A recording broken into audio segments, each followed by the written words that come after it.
Good morning guys, and welcome to this birding adventure on the Isle of Schiermonnikoog.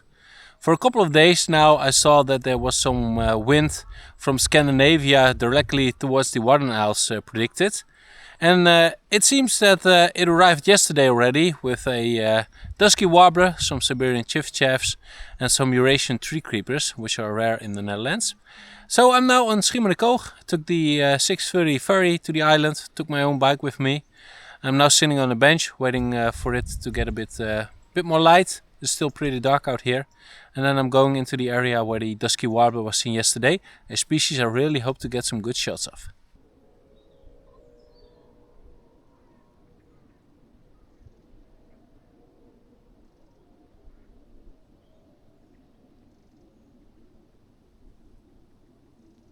In the meantime, I've arrived at the spot where the dusky warbler was yesterday. Haven't heard or seen it yet, but I did find two yellow-browed warblers. One where I parked my bike and also one at this spot. Saw some flocks of goldcrest and also some redpolls, which I still need to film for the year list. They were flying overhead calling, but they weren't perching yet. So I hope they will, because then I can add another one to the year list. The island was crawling with goldcrests. Adorable little birds, but with their hyperactive behavior, they were super hard to film. This dunnock, however, was kind enough to pose a little longer.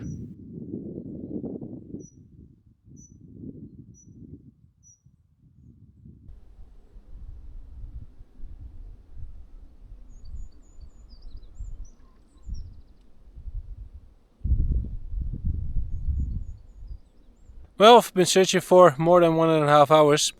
Haven't seen or heard a trace of a dusky warbler or a Siberian chiffchaff. Also, the redpolls won't come down, so still haven't filmed one of those.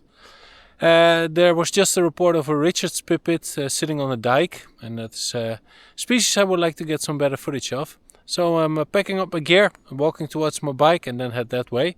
Hopefully that one will cooperate. When I got back to my bike, I noticed there were a lot of birds in the bushes, and I could clearly hear a yellow-browed warbler calling.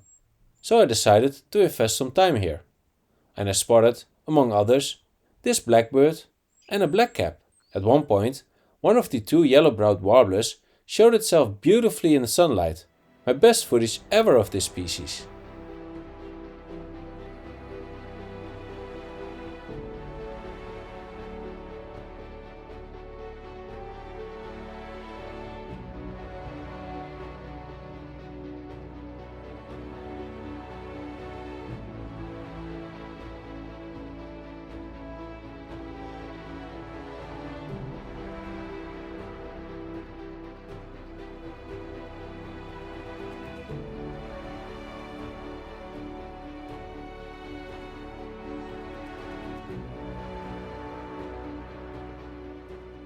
Well, sadly biked along the dike but couldn't find any Richard's pipit. Also came along another birder who also searched the dike but also couldn't find it. There was a group of rock pipits here, which were also sometimes calling like a sparrow, which resembles Richard's pipit, so maybe there was some confusion, don't know the observer. There also could just be a Richard's pipit here that is now somewhere else, but sadly I couldn't find it. I'm now heading on to a spot where a Eurasian treecreeper was seen yesterday. Because that would be a nice species to film, and also maybe there's something else, because this morning a Rudder's warbler and also a red-flanked bluetail has already been seen in the Netherlands, so maybe there are more rare birds out there. No Richard's pipit this time, but as so often at this spot there was a wheatear. For some reason the Warden Sea Dike of Schiermonnikoog is extremely popular with wheatears in autumn. And not just our common northern wheatear, but also rarer ones like desert wheatear, multiple pied wheatears or even an Isabelline wheatear have shown up here. Now though, just a regular one. I've just arrived at the spot where the Eurasian treecreeper was seen yesterday, but it started raining, so I'm taking shelter. Hopefully it will get dry soon and I can continue my search for rare birds here on the island. It dried up quickly, but just as I arrived back at the spot, the next rain shower was already coming in. I quickly put the camera in my waterproof bike bag and took shelter under a tree.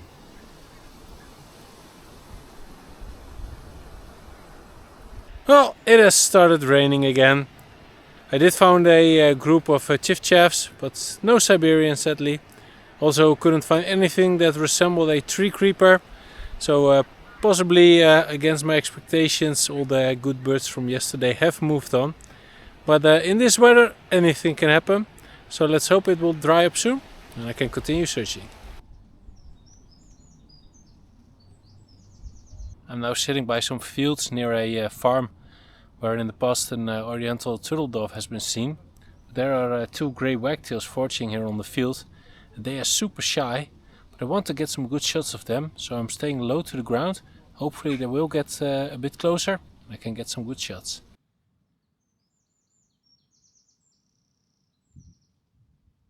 I've just found one behind the barn in the gutter. It was also singing, which is very odd, and it also turned out to be ringed with a metal ring, but it's too far for me to read the ring. But it could be ringed here at the ringing station behind the farm, so I will check that online. But I got some great shots of it, so I'm very happy with it. But now it's time for something rare.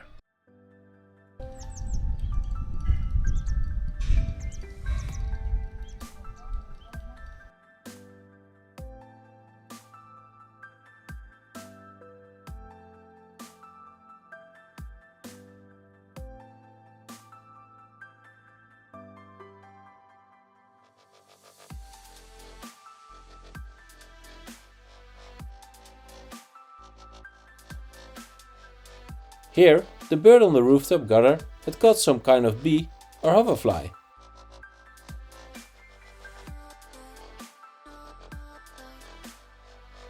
I also spent a moment on the house sparrows that were around.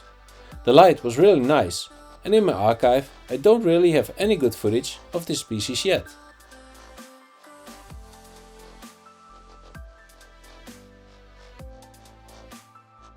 Through the Berkenplas, a beautiful place where there's almost never anything, except for that one time a white-throated dipper, I cycled through the forest towards the campsite.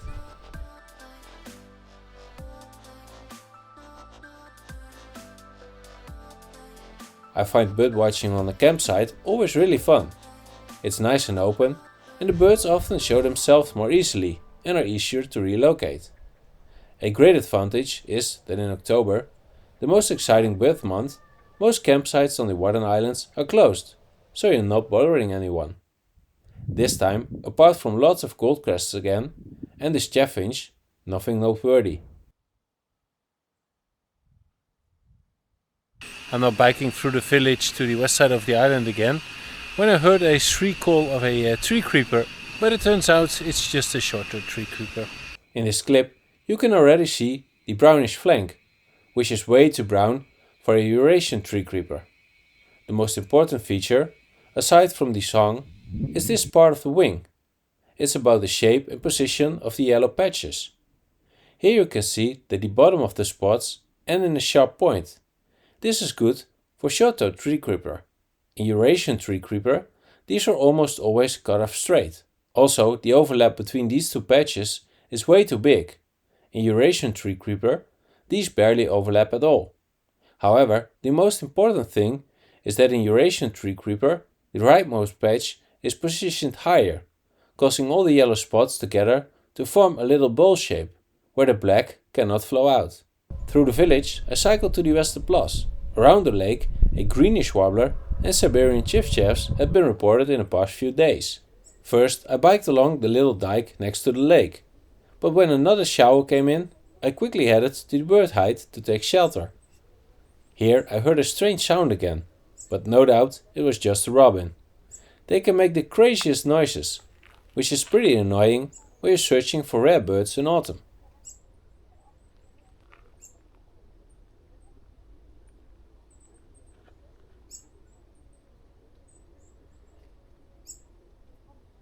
The bird hide is a popular spot for day trippers and beginner birders. There was this young kid with a little checklist of bird species he wanted to see that day, and he was busy looking for the brent goose. Back outside the hide, I still had to wait for the rain to stop, but luckily the trees gave enough shelter. It actually sounded as if someone was playing a mixtape, but nope, they were real birds. A robin, a dunnock and a wren were all calling loudly.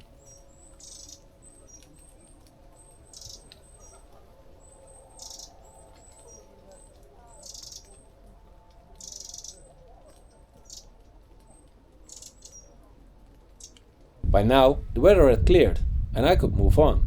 My plan was to complete the loop around the lake so I would end up back at the same spot as this morning, where those yellow-browed warblers were in the bushes. Haha, yes, what an awesome moment. No dusky warbler, no Siberian chiffchaff or other rare species, but a lesser redpoll. And if my memory is correct, that means I've now filmed all the breeding birds in the Netherlands. Yes, let's go.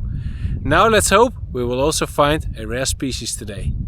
The birds were still really hard to find, quietly foraging in what I think was an alder, and the strong wind was whipping the branches around. But after many attempts, finally, lesser redpoll, a scarce breeder mainly on the Woodland Islands. The common redpoll only breeds north of our country, but in invasion years, like 2 years ago, they can be quite numerous. And back then, I even had a nice flock on my local patch that I managed to film. Despite searching hard, which did give me a very rare Arctic redpoll, I couldn't find a lesser redpoll back then.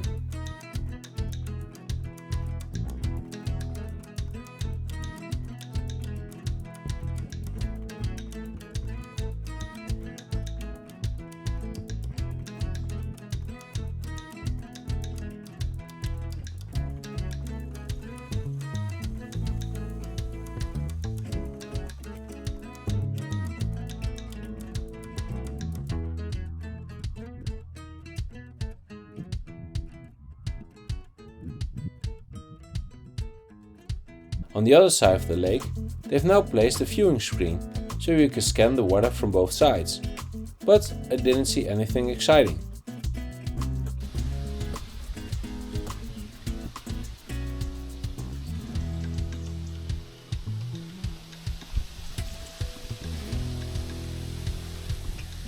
At the spot I got the yellow-browed warbler this morning, I gave it a second try and now I also found a willow warbler, but sadly couldn't get any footage.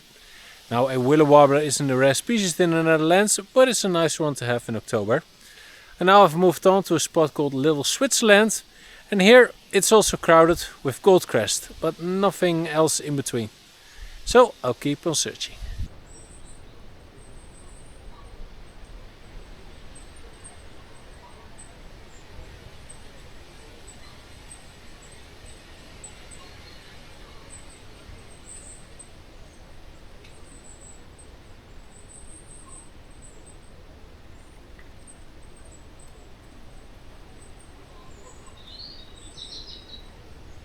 From Klein Switzerland, I headed back towards the Waddenzee dike to try for the Richard's pipit again. On the way, I saw this beautiful lapwing walking in a field next to the village. At the ferry terminal, the water level was now much higher, and some waders were feeding close to the shore in beautiful light. A quick scan produced 2 red knots, still with remnants of their orange summer plumage on the belly. One of the birds was limping, but it could still manage quite well.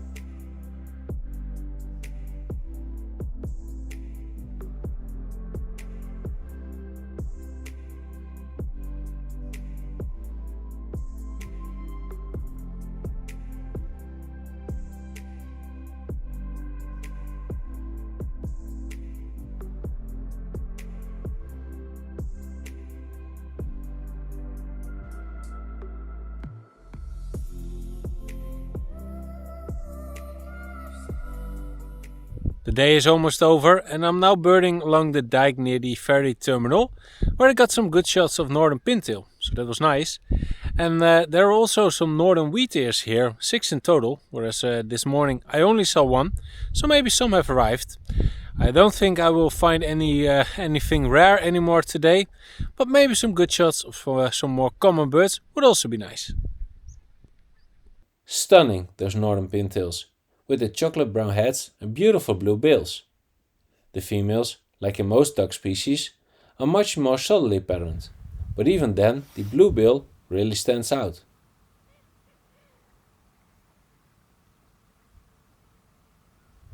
The entrance to the Kobbeduinen, another gem of an area where many rare birds have been found.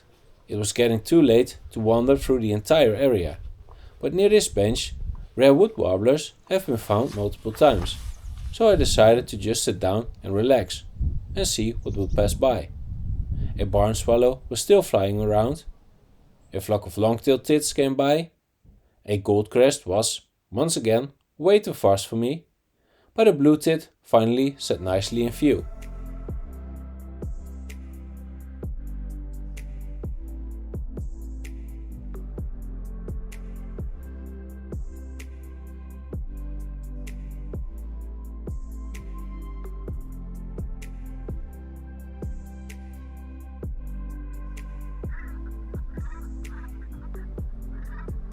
Ha!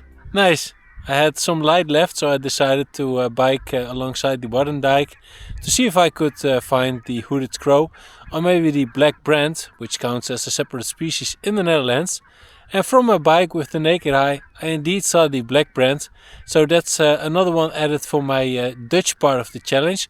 Can't count it for the English part of the challenge because black brent in the UK is considered a subspecies of brent goose, but I'm very happy with it.